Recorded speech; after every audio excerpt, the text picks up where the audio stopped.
سرکار کی جو بزم سجانے میں لگے۔ الحمد لله نحمده ونستعينه ونستغفره ونؤمن به ونتوكل عليه ونعوذ بالله من شرور أنفسنا ومن سيئات أعمالنا من يهده الله فلا مضل له ومن يضلل فلا هادي له ونشهد أن سيدنا مولانا محمدا عبده ورسوله۔ أعوذ بالله من الشيطان الرجيم، بسم الله الرحمن الرحيم۔ اليوم أكملت لكم دينكم وأتممت عليكم نعمتي ورضيت لكم الإسلام دينا۔ صدق الله العظيم وقال نبينا صلى الله عليه وسلم: صيام يوم عرفة أحتسب على الله أن يكفر السنة التي قبله والسنة التي بعده، أو كما قال عليه الصلاة والسلام۔ میرے محترم بزرگوں اور دوستوں، اللہ تبارک و تعالیٰ کا بے شمار انعامات و احسانات ہمارے اوپر ہیں اور ہر وقت بندوں کو مل رہی ہے، جس کا جو ہے اتنی نعمتوں کی بارش ہو رہی ہے اور اتنے احسانات کی بارش ہو رہی ہے اور اتنے انعامات کی بارش ہو رہی ہے کہ آدمی اگر ان انعامات کو، احسانات کو اور نعمتوں کو شمار کرنا چاہے اور گننا چاہے تو اس کو شمار نہیں کر سکتا، گن نہیں سکتا۔ خود اللہ تبارک و تعالیٰ نے قرآن پاک میں فرمایا: وَإِن تَعُدُّوا نِعْمَةَ اللَّهِ لَا تُحْصُوهَا، کہ اگر تم میری نعمتوں کو گننا چاہو اور شمار کرنا چاہو اور احصاء کرنا چاہو تو نہیں کر سکتے۔ ظاہر سی بات ہے کہ جب آدمی ان نعمتوں کو جو بندوں کو مل رہی ہے اس کو گن نہیں سکتا، شمار نہیں کر سکتا ہے، تو انعامات کا اور احسانات کا شکریہ کیسے ادا کر سکتا ہے؟ لیکن پھر بھی بندے کے ذمے یہ لازم ہے اور ضروری ہے کہ اللہ تعالیٰ کی نعمتوں کو شمار نہیں کر سکتا ہے، لیکن پھر بھی اس کا شکریہ ادا کرنا ضروری ہے۔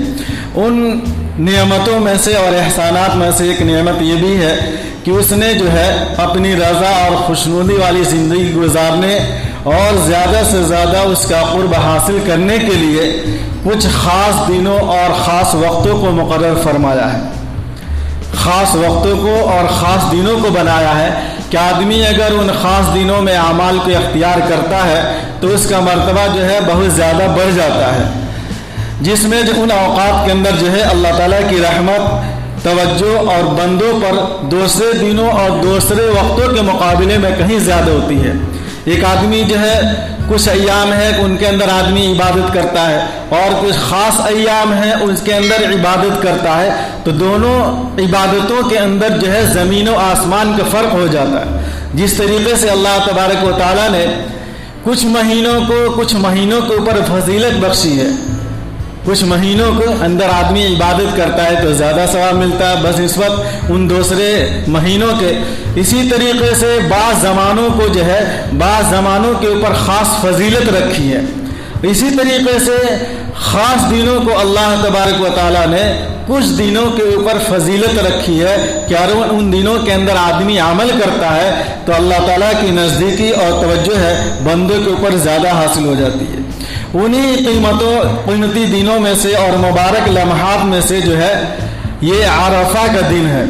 کل 9 تاریخ ہے ذی الحجہ کی، اور ذی الحجہ کی 9 تاریخ کو یوم عرفہ کہا جاتا ہے۔ ویسے تو یہ پورا عشرہ 1 تاریخ سے لے کر کے 10 تاریخ تک بہت زیادہ اپنے اندر فضیلت لیے ہوئے ہیں۔ 1 تاریخ سے جو یہ عشرہ شروع ہوا ہے، 1 تاریخ سے لے کر کے 10 تاریخ تک یہ اپنے اندر بہت زیادہ فضیلت لیے ہوئے ہیں۔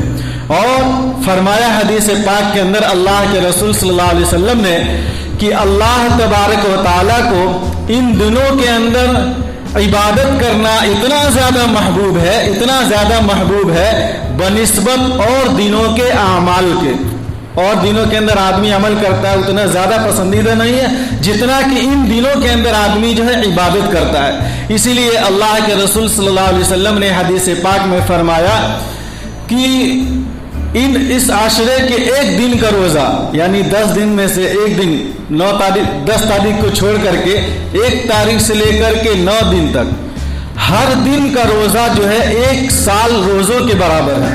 اگر آدمی جو ہے ان 9 دنوں میں سے کسی ایک دن بھی روزہ رکھ لیتا ہے تو سمجھو کہ اس نے 1 سال لگاتار اس نے جو ہے اللہ کے لیے روزہ رکھا ہے۔ اتنے زیادہ فضیلت والے ایام چل رہے ہیں۔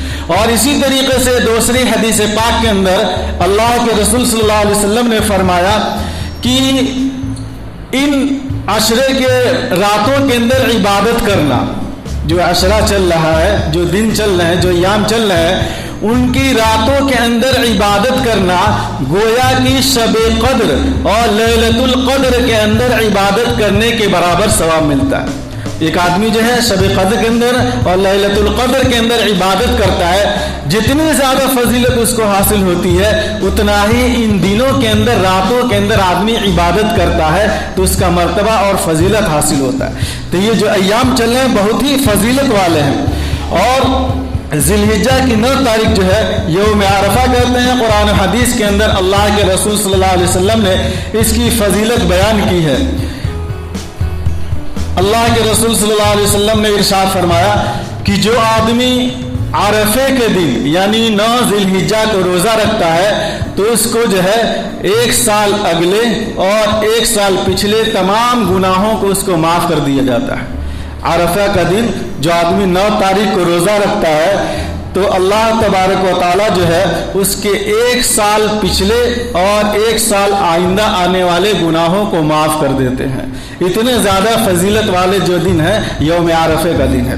لیکن یہاں پر ایک بات یاد رکھیں، جو جہاں بھی حدیث پاک کے اندر گناہوں کی مغفرت کا تذکرہ کیا گیا ہے کہ آدمی یہ عمل کرے گا تو اس کو اتنے سال کے گناہ معاف کر دیے جائیں گے، اتنے گناہ معاف کر دیے جائیں گے، تو یہ کون سے گناہ ہیں؟ یہ صغیرہ چھوٹے چھوٹے گناہ ہیں۔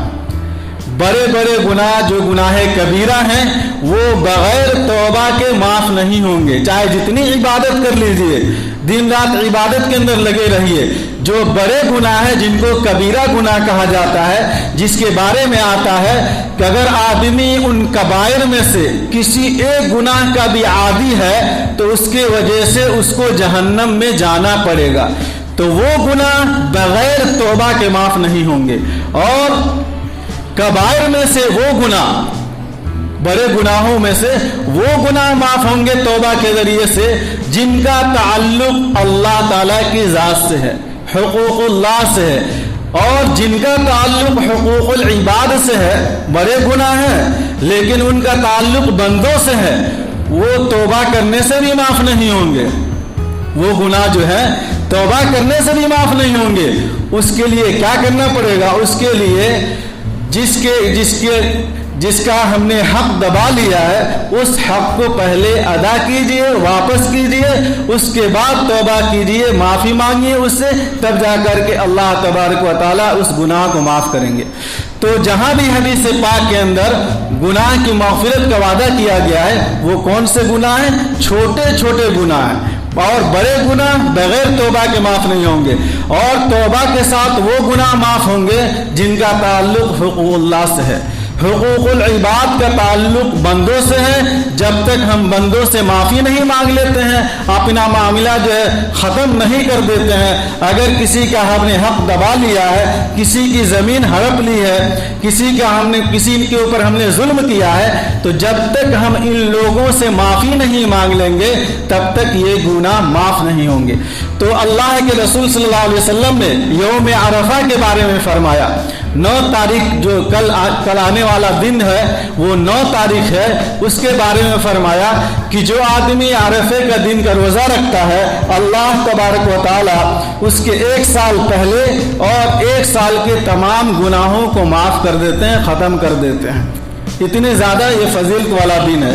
اور اللہ تبارک و تعالی جو ہے عرفہ کے دن جہنم سے بے شمار لوگوں کو آزاد کرتے ہیں، جہنم سے بے شمار لوگوں کو آزاد کیا جاتا ہے۔ حدیث پاک کے اندر بھی ہے، اللہ کے رسول صلی اللہ علیہ وسلم نے فرمایا کہ عرفہ کے دن سے زیادہ عرفہ کے دن سے زیادہ کوئی ایسا دن نہیں ہے جس کے اندر جہنم کی آگ سے لوگوں کو آزاد کیا جاتا ہو، کوئی اتنا دن نہیں ہے۔ تو یہ یوم عرفہ جو آنے والا دن ہے یہ بے شمار فضیلوں کا حامل ہے، آدمی اس کی قدر کرے۔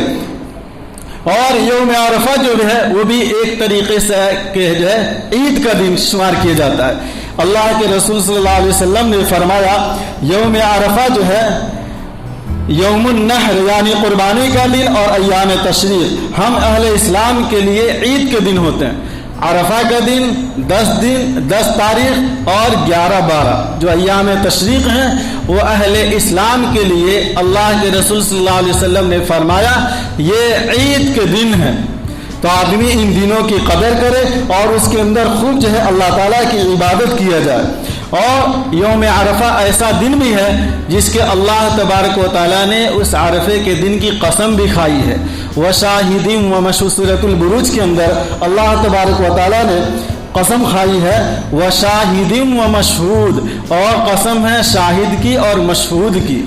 مشہور سے مراد جس کے اندر لوگوں کو جمع کیا جائے گا، وہ علماء نے اس سے مراد لیا ہے یوم عرفے کا دن۔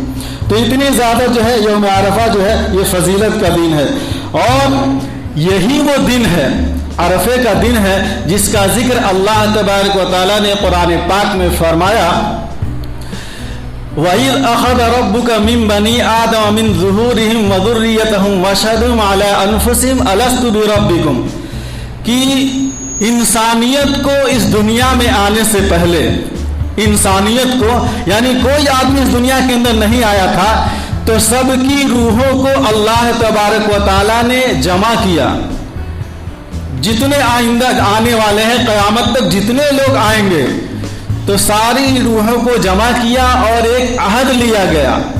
اللہ تبارک و تعالیٰ نے تمام روحوں سے ایک عہد لیا تھا کہ کیا میں تمہارا پروردگار، تمہارا پالنے والا، تمہارا پروردگار نہیں ہوں؟ تو سب کی روحوں نے ایک زبان ہو کر کے کہا تھا کہ بے شک آپ ہی ہمارے رب ہیں۔ اور وہ دن تھا عرفے کا، عرفے کا دن ہی یہ عہد لیا گیا تھا۔ اور اللہ کے رسول صلی اللہ علیہ وسلم کے اوپر جو ایک آیت اتری ہے جس کے بارے میں یہود نے کہا حضرت عمر رضی اللہ تعالیٰ عنہ سے کہ ایک آیت تمہارے قرآن کے اندر ہے کہ اگر وہ آیت ہمارے پاس ہوتی اور تو اس دن کو ہم کیا ہے عید کے دن منا لیتے۔ تو حضرت عمر رضی اللہ تعالیٰ عنہ نے پوچھا کہ وہ کون سی آیت ہے؟ تو ان لوگوں نے کہا کہ وہ آیت ہے الیوم اکملت لکم دینکم واتممت علیکم نعمتی ورضیت لکم الاسلام دینا، کہ اللہ کے رسول صلی اللہ علیہ وسلم عرفات کے میدان کے اندر تھے، اونٹنی پر سوار تھے، تو یہ آیت نازل ہوئی الیوم اکملت لکم، کہ آج کے دن ہم نے تمہارے دین کو کامل اور مکمل کر دیا، وَرَضِيتُ لَكُمُ الْإِسْلَامَ دِينًا، اور اسلام کو بطور دین کے تمہارے لیے پسند کیا اور منتخب کر لیا ہے۔ یہ دن جس آدمی کی زندگی کے اندر ہوگا، جو آدمی دین اسلام کو اختیار کرے گا، وہ آدمی ہمیشہ کے لیے کامیاب ہوتا چلا جائے گا۔ تو یہ آیت جو ہے سب سے بڑی، اللہ کے رسول صلی اللہ علیہ وسلم نے وہی دن، یہ عرفے کا دن ہے جس کے اندر یہ آیت کو نازل کیا گیا۔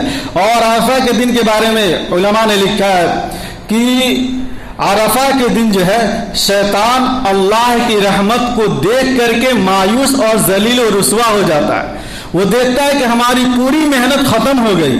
جب اللہ تبارک و تعالیٰ جو ہے جہنم سے اتنے سارے لوگوں کو آزاد کر دیتے ہیں تو شیطان یہ دیکھ کر کے ذلیل اور مٹی اپنے اوپر ڈالتا بھاگتا ہے کہ ہماری ساری محنت، خون پسینہ جو ہم نے ایک کر کے لوگوں کو بہکایا تھا، جہنم میں ڈھکیلا تھا، سب ایک رحمت آئی سب کو بہا کر کے لے کے چلی گئی، ساری ہماری محنت ختم ہو گئی۔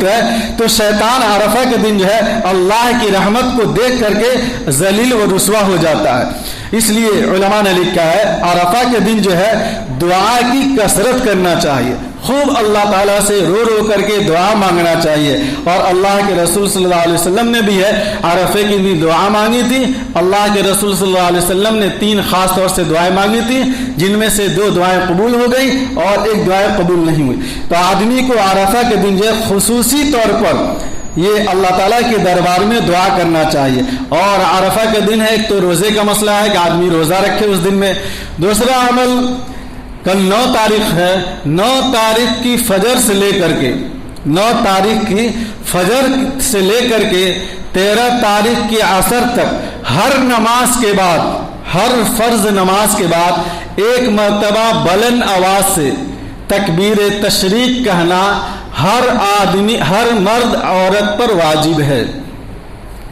9 تاریخ کی فجر سے لے کر کے 13 تاریخ کی عصر تک ہر فرض نماز کے بعد، چاہے مرد ہو یا عورت ہو، ہر ایک کے ذمے ایک مرتبہ بلند آواز سے تکبیر تشریق کہنا یہ واجب ہے.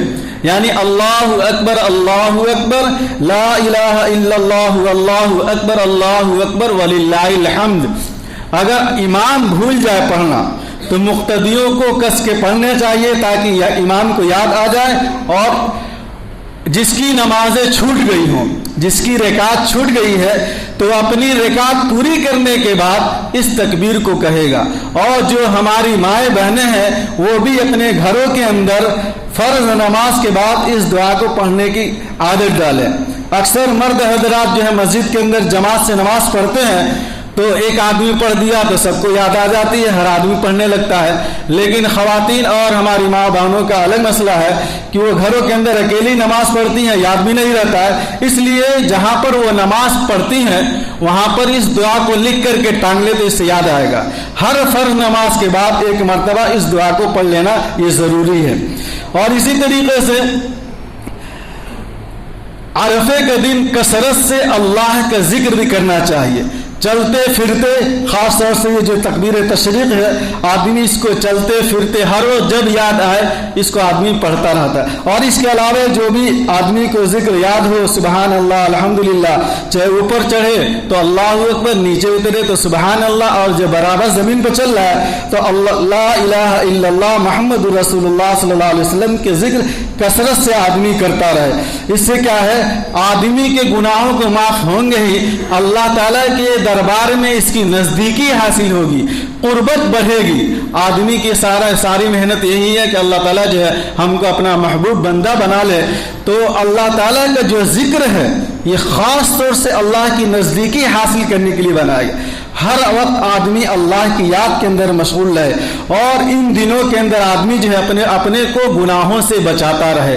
اور یہ قربانی کا دن ہے. قرآن پاک کی جو ہم نے آیت پڑھی ہے، لن ینال اللہ لحومها ولا دماؤها ولکن ینال التقوی منکم، کہ اس کے اندر فرمایا گیا ہے کہ اپنی نیتوں کو خالص بنایا جائے، اپنی نیتوں کو قربانی کے اندر خالص بنایا جائے، صرف اللہ کی رضا مقصود ہو. جانور قربان کرنے کا مقصد کیا ہونا چاہیے؟ اللہ کی رضا مقصود ہو، لوگوں کو دکھلانا نہ ہو. اس لیے اس آیت کے اندر فرمایا گیا ہے لن ینال اللہ لحومها، ہرگز اللہ کے پاس جو تم جانور ذبح کر کے قربان کرتے ہو اس کا گوشت نہیں پہنچتا ہے. لن ینال اللہ لحومها ولا دماؤها، اور نہ اس کا خون پہنچتا ہے، نہ اس کی ہڈیاں پہنچتی ہیں، کچھ بھی نہیں پہنچتا ہے. کیا پہنچتا ہے؟ جو تمہارے دل کے اندر تقوی بھرا ہوا ہے، جو تمہاری نیت ہے، اس کا اثر اللہ کیا پہنچتا ہے. وہ یہ دیکھنا چاہتا ہے کہ تمہاری نیت کیا ہے، تمہارا مقصد کیا ہے. تم جانور خرید رہے ہو، قربان کر رہے ہو، تو آخر یہ کس مقصد کے لیے کر رہے ہو؟ محلے والوں کو دکھانا ہے، معاشرے کو دکھانا ہے کہ ہم نے اتنا بڑا جانور ذبح کر دیا، سب سے زیادہ قیمتی جانور ہم خرید کر کے لے کر کے آئے، ہم اللہ کے راستے میں قربان کر رہے ہیں. تمہارا کیا مقصد ہونا چاہیے؟ فرمایا صرف اللہ کو راضی کرنے کے لیے. اور یاد رکھیے، ایک آدمی صدق نیت سے صرف اللہ کو راضی کرنے کے لیے 1 روپیہ اللہ کے راستے میں خرچ کرتا ہے، اور ایک آدمی 10,000 خرچ کرتا ہے، لیکن اس کا مقصد کیا ہے؟ لوگ ہم کو سخی کہیں، بہت خرچ کرتا ہے، اللہ کے راستے میں یہ کہیں. اگر یہ مقصد ہو گیا تو جو 1 روپیہ خرچ کر رہا ہے اللہ کے دربار میں، اللہ کے راستے کے اندر، وہ فضیلت کے اعتبار سے 10,000 والے سے زیادہ بڑھا ہوا ہے. اس لیے عبادتوں کے اندر اپنی نیتوں کو درست کیا جائے. خاص طور سے جو نظر آنے والی عبادتیں ہیں، جو نظر آتی ہیں، لوگوں کو دکھتی ہیں، ان عبادتوں کے اندر اپنی نیتوں کو خالص کر لینا چاہیے۔ اور قربانی کے مسائل جو ہم کو معلوم نہیں ہیں وہ علماء سے رجوع کریں، علماء سے پوچھیں۔ فَاسْأَلُوا أَهْلَ الذِّكْرِ إِن كُنتُمْ لَا تَعْلَمُونَ۔ اللہ تبارک و تعالیٰ نے قرآن پاک میں فرمایا ہے کہ جو باتیں تم کو معلوم نہیں ہیں علماء کے پاس جاؤ، ان سے معلوم کرو، اس سے پوچھو، اس کے مطابق عمل کرو۔ یہ نہیں کہ جو ہمارا دستور چل رہا ہے، ماحول چل رہا ہے، معاشرہ جیسا کر رہا ہے ویسے ہم بھی کرنے لگیں، اور دیکھا دیکھی جو ہمارے باپ دادا کرتے چلے آئے، نہیں، بلکہ یہ دیکھا جائے دین کیا ہے، حدیث پاک کے اندر کیا فرمایا گیا، قرآن پاک کے اندر کیا فرمایا گیا ہے، وہ عبادت اگر اس کے مطابق ہماری زندگی ہوگی تب عبادت ہوگی، ورنہ یہ نہیں کہ ہمارے باپ دادا کرتے چلے آ رہے ہیں ہم بھی کریں گے، وہ دین نہیں۔ اگر ہمارے باپ دادا جاہل تھے تو ہم بھی جہالت والے کام میں لگے رہیں گے، نہیں، علماء سے معلوم کریں کہ یہ کام شریعت کے اعتبار سے کیسا ہے، اللہ کی نظر میں یہ کام کرنا کیسا ہے، جو ہم یہ کام کر رہے ہیں دین کے نام پر کر رہے ہیں، یہ کیا کرنا صحیح ہے کہ نہیں صحیح ہے۔ ایسا نہ ہو کہ جس کام کو ہم عبادت سمجھ کر کے کر رہے ہیں وہ اللہ کے دربار میں عبادت نہ شمار کیا جائے، ہم پوری زندگی اس کام کے اندر لگا دیں اور اللہ کے دربار میں اس عمل کو مردود کر دیا جائے، اللہ کے دربار میں اس عمل پر کوئی ثواب نہ ملے۔ اس لیے علماء سے معلوم کریں، قربانی کا مسئلہ ہے، جانور خریدنے کا مسئلہ ہے، کیسے جانور خریدا جائے، اگر کون سا عیب ہے تو اس کی قربانی ہو سکتی ہے نہیں ہو سکتی ہے، یہ علماء سے معلوم کر کے قربانی کریں اور قربانی کے جانوروں کو خریدیں۔ اللہ تعالیٰ جو ہے ان باتوں پر عمل کرنے کی توفیق عطا فرمائے۔ تو دو تین باتیں خاص طور سے یاد رکھنے کی ہے۔ پہلی بات تو یہ ہے کہ کل عرفے کا دن ہے، بہت فضیلت والا دن ہے، اس کے اندر روزہ رکھنا ہے، روزہ رکھیں گے تو ایک سال پچھلا ایک سال آئندہ والے گناہ معاف ہو جائیں گے۔ دوسرا کام یہ ہے کہ عرفہ کے دن جو ہے خوب کثرت سے اللہ کا ذکر کرنا ہے، اللہ تعالیٰ کا ذکر کرنا ہے۔ اور تیسرا کام یہ کرنا ہے کہ فجر سے 9 تاریخ کی فجر سے لے کر کے 13 تاریخ کے عصر تک ہر فرض نماز کے بعد ایک مرتبہ بلند آواز سے، آہستہ سے نہیں، عورتوں کے لیے آہستہ ہے لیکن مردوں کے لیے بلند آواز سے، لیکن اتنی بلند آواز نہ ہو کہ شور ہونے لگے، بلکہ متوسط درجے سے، تو اتنی آواز سے ایک مرتبہ تکبیر تشریق پڑھنا واجب ہے۔ لا الہ الا اللہ، لا الہ الا اللہ وحدہ لا شریک لہ، لہ الملک، اللہ اکبر اللہ اکبر، لا الہ الا اللہ، اللہ اکبر اللہ اکبر وللہ الحمد۔ یہ تکبیر کی 2-3 باتیں تھی، اللہ تعالیٰ ان باتوں پر عمل کرنے کی توفیق عطا فرمائے۔ جو حضرات سنتیں نہ پڑھو سنتوں سے فارغ ہو جائے۔